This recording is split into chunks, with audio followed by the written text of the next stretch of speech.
अच्छा सजना तो बेलियो की हाल है मित्रों, ठीक हो? अच्छा यार, UF ਦਾ ਫਾਲਟ ਆ ਜਾਂਦਾ ਹੈ, ਟ੍ਰਿਪ ਹੋ ਜਾਂਦੀ ਹੈ, ਮੋਟਰ ਰਨ ਨਹੀਂ ਕਰਦੀ।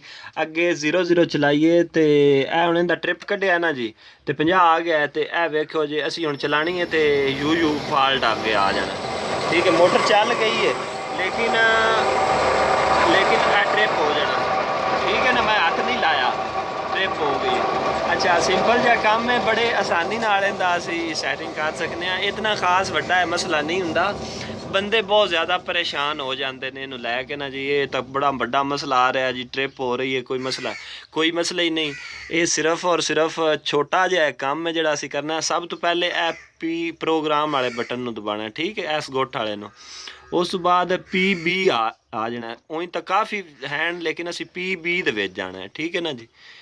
PB दे विच चले गए, इंटर वाले बटन नूं दबाना है, ठीक है, इंटर वाले बटन नूं दबा लिया, ठीक है जी। अच्छा जी, इत्थे डायरैक्ट असी PB4 जाना है, ठीक है, PB4 एस शिफ्ट वाले बटन नूं दबा के PB4 दे विच असी इंटर हो जाना, ठीक है। इत्थे 70 लिखिया है। ये बेसिकल हुंदा करंट दा ज़्यादा मसला, ठीक है ना जी। इनू असी कर देंदे प्यारिओ।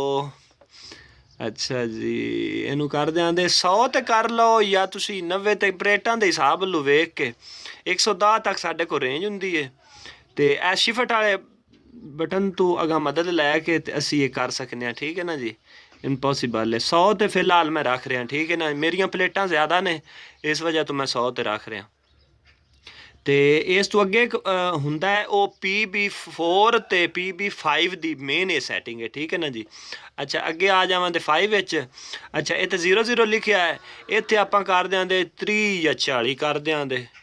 मैं कर रहा 30, बल्कि मैं 40 कर रहा, ठीक है ना जी, कोई मसला नहीं। तो यह 40 कर रहे हैं। तुहाडे सामने हुण वेख लिया जे, ए प्रोग्राम वाले बटन नूं दबाया तो असी पिछां चले गए। अच्छा ज़रूरी ये हुंदा है कि इंटर वाले बटन नूं ज़रूर दबाना, क्योंकि इहदे नाल सैटिंग सेफ हुंदी है, ठीक है ना जी। तो ए रत्ते बटन नूं अपना स्टॉप वाले नूं मंड के ट्रिप निकल गई।